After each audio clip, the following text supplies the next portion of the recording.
اور خان غازی کی وفات کے بعد سلطان مراد اول نے سلطنت عثمانیہ کے تیسرے سلطان کے طور پر عثمانی تخت سنبھالا۔ اس کے بعد انہوں نے اناطولیہ میں طاقتور ترین ترک قبیلے کرمانیہ سے جنگ لڑتے ہوئے ان سے اپنے چھینے ہوئے علاقے واپس لے لیے، جبکہ یورپ میں سلطان مراد اول کے بہترین کمانڈر لالا شاہین پاشا نے جنگ مارٹیز میں عیسائی فوج کو شکست دیتے ہوئے بلغاریہ اور سربیا کے بیشتر علاقوں کو عثمانی سلطنت میں شامل کر لیا تھا۔ یوں اب عثمانی سلطنت پہلے سے زیادہ مضبوط ہو چکی تھی۔ یورپ میں صلیبی لشکر کو شکست دینے کے بعد سلطان مراد نے بحر مارمرا کے کنارے پر موجود رومی سلطنت کا ایک چھوٹا سا شہر بیگا کا محاصرہ کر لیا۔ یہ شہر دراصل بحری لٹیروں قاتلان کی آماج گاہ تھی جو عثمانیوں کے لیے درد سر بنے ہوئے تھے۔ اس شہر کی فتح کے لیے سلطان مراد نے خشکی کے راستے محاصرہ شروع کیا اور کچھ ہی دنوں میں یہ محاصرہ ختم ہو گیا اور اہل شہر نے ہتھیار ڈال دیے۔ اس فتح کے بعد سلطان مراد اپنے لشکر کے ساتھ بورسا شہر چلے گئے، جہاں انہوں نے اس فتح کی خوشی میں ایک مسجد تعمیر کروائی۔ سلطان مراد اس وقت کی سیاست کو بڑی اچھی طرح سے سمجھتے تھے۔ وہ جانتے تھے کہ یورپ میں موجود صلیبی ریاستیں ان ترکوں کو یورپ سے نکالنے کے لیے کسی بھی حد تک جا سکتی ہیں۔ عیسائیوں کو ابتدائی شکست دینے کے بعد بھی سلطان مراد کو خدشہ تھا کہ عیسائی ایک بار پھر ان کے خلاف متحد ہوں گے۔ اس لیے سلطان مراد نے فیصلہ کیا کہ آئندہ اپنی سلطنت کو بجائے ایشیا کے وہ یورپ میں وسعت دینے کی کوشش کریں گے۔ اسی غرض سے انہوں نے ادرنے کو سلطنت عثمانیہ کا نیا دارالحکومت قرار دیا اور اس کی یہ حیثیت قسطنطنیہ کی فتح تک قائم رہی۔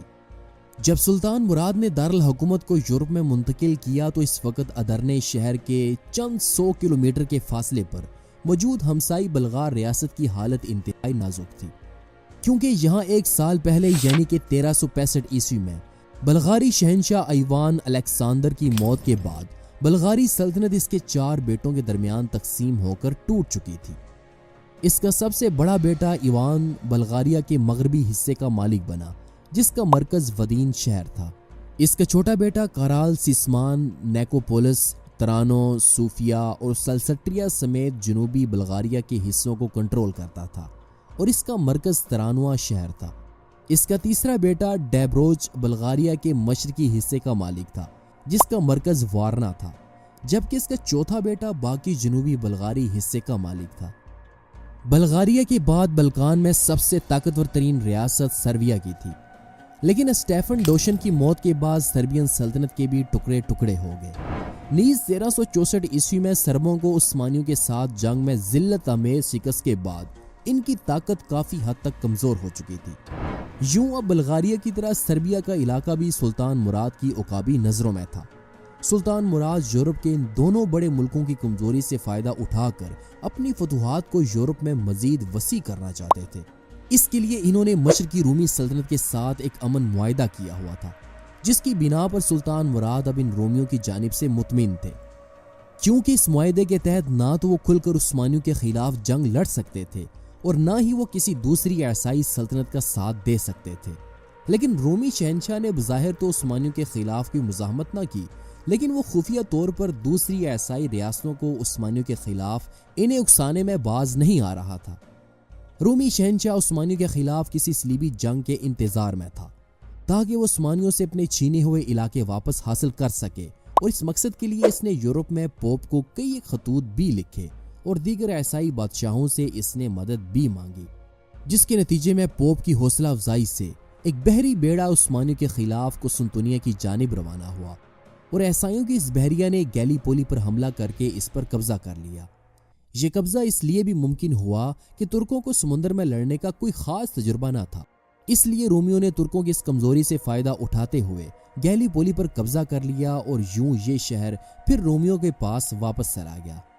اناطولیہ اور یورپ کو آپس میں ملانے کے لیے یہ علاقہ بے حد اہمیت کا حامل تھا، جس کے چھن جانے کے بعد ترکوں کو اناطولیہ میں آنے کے لیے کافی مشکلات کا سامنا کرنا پڑتا تھا۔ سلطان مراد نے جب گیلی پولی کے چھن جانے کی خبر سنی تو وہ اس خبر سے بے حد غصہ ہوئے، کیونکہ 1363 عیسوی میں رومیوں کے ساتھ ہونے والے ایک معاہدے کے تحت وہ عثمانی سلطنت پر نہ تو حملہ کر سکتے تھے اور نہ ہی عثمانیوں کے خلاف کسی دوسری ریاست سے اتحاد کر سکتے تھے، لیکن شہنشاہ نے اس معاہدے کو توڑتے ہوئے گیلی پولی پر قبضہ کر لیا تھا۔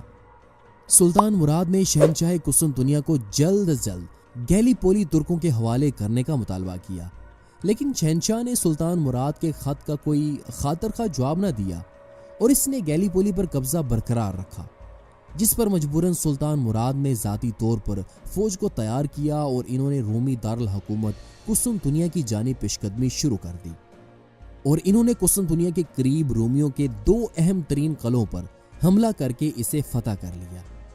اس دوران جب سلطان مراد رومی علاقوں پر حملے کر رہے تھے تو ادھر بلغاریہ میں عثمانی کمانڈر تیمور تاش پاشا کی کمان میں عثمانی فوجیں بلغاریہ کے شہر ژامبول کا محاصرہ کیے ہوئے تھے، اور چند دنوں کے محاصرے کے بعد بلغاریہ کا یہ شہر بھی فتح ہو کر عثمانی سلطنت میں شامل ہو گیا۔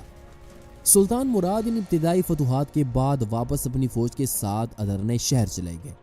ادھر جنوبی بلغاریہ میں ایک اور عثمانی کمانڈر ایورینوس میں مقدونیہ کی فتوحات کے لیے نکلے ہوئے تھے، جبکہ شمال کی جانب لالا شاہین پاشا صوفیہ کے قریب اعتمان شہر کا محاصرہ کیے ہوئے تھے، اور انہوں نے بھی اس شہر کو فتح کر لیا۔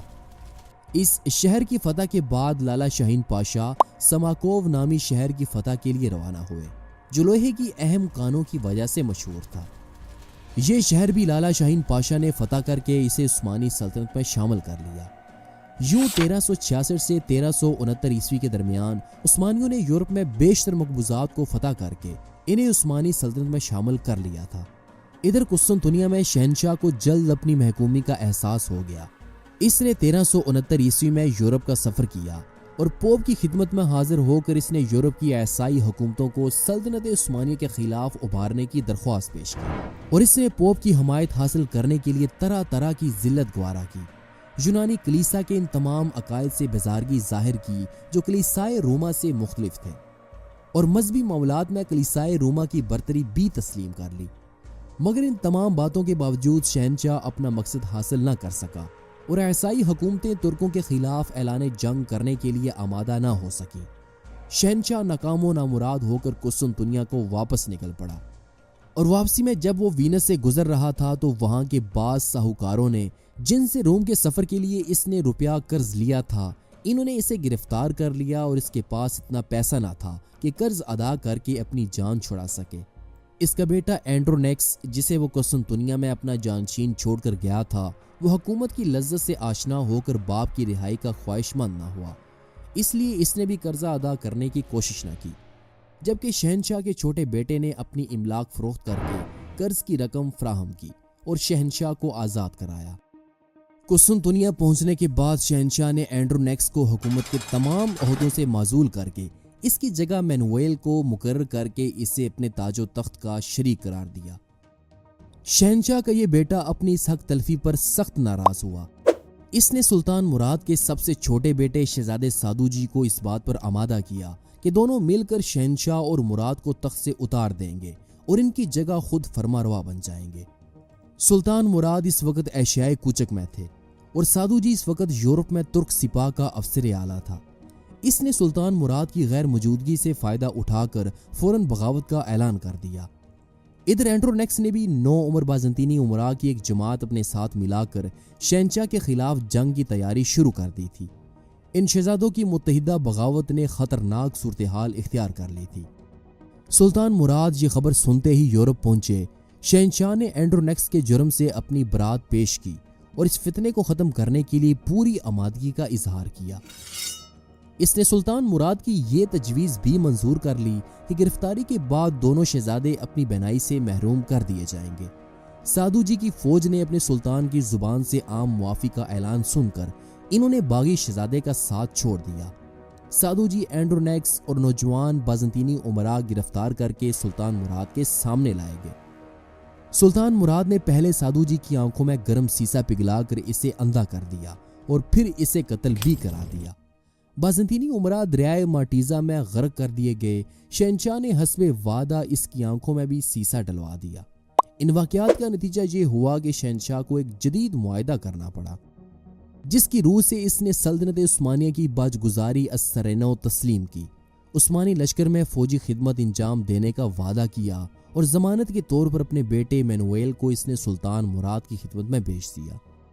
ادھر یورپ میں اگرچہ بلغاریہ نے جنگ مارٹیزا میں شرکت نہیں کی تھی، تاہم تھریس کی فتح اور عیسائیوں کی شکست نے ان کو بھی نہایت اہم خطرات میں مبتلا کر دیا تھا۔ خصوصاً ادرنے اور فلپوپولس پر قبضہ ہو جانے کے بعد بلغاریہ اور مقدونیہ کی راہ عثمانی ترکوں کے لیے کھل چکی تھی۔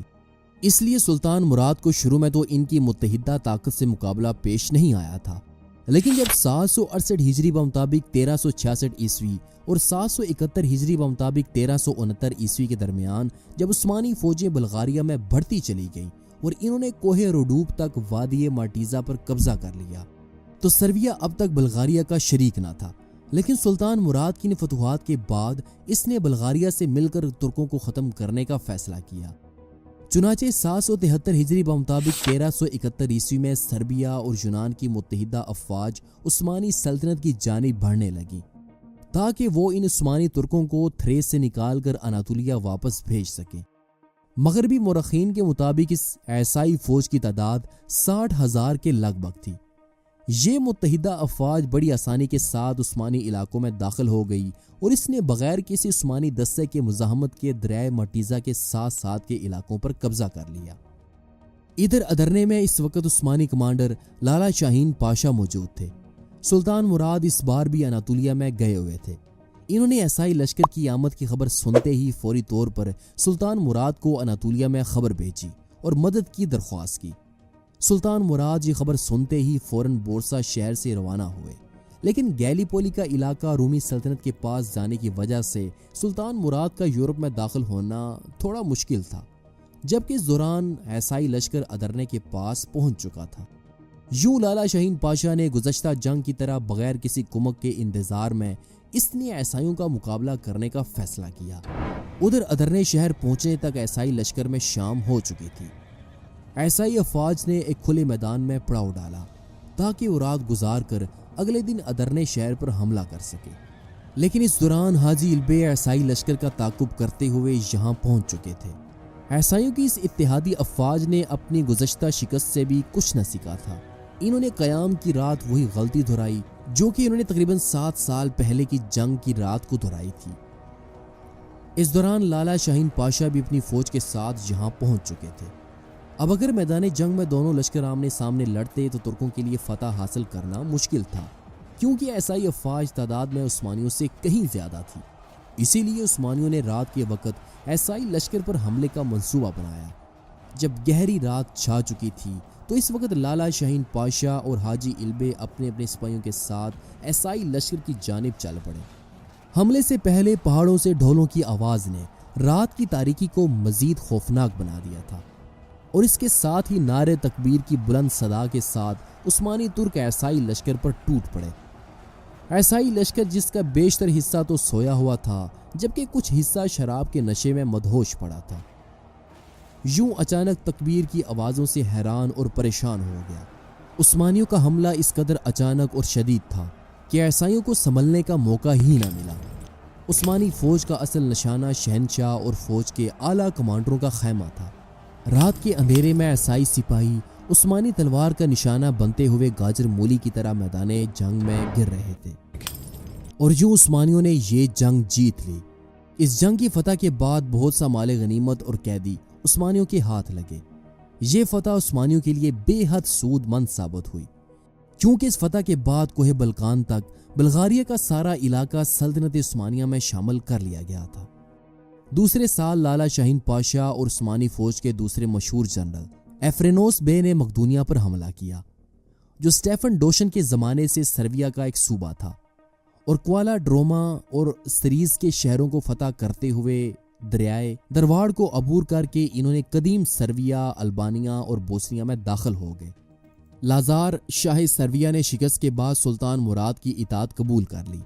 بلغاریہ کے بادشاہ سسمان نے بھی اپنی لڑکی حرم سلطانی میں پیش کر کے صلح کی درخواست کی۔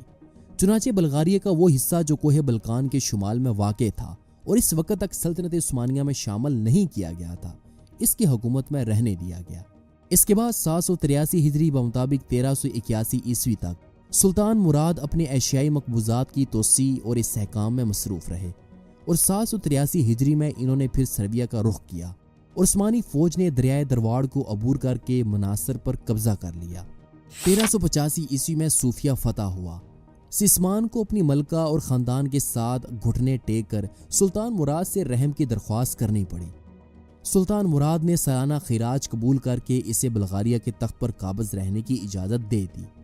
787 ہجری بمطابق 1386 عیسوی میں 25 روز کے شدید ترین محاصرے اور سخت ترین جنگ کے بعد نیشپر، جو سرویا کے قلب میں انتہائی مضبوط قلعہ تھا، اس پر سلطان مراد نے قبضہ کر لیا۔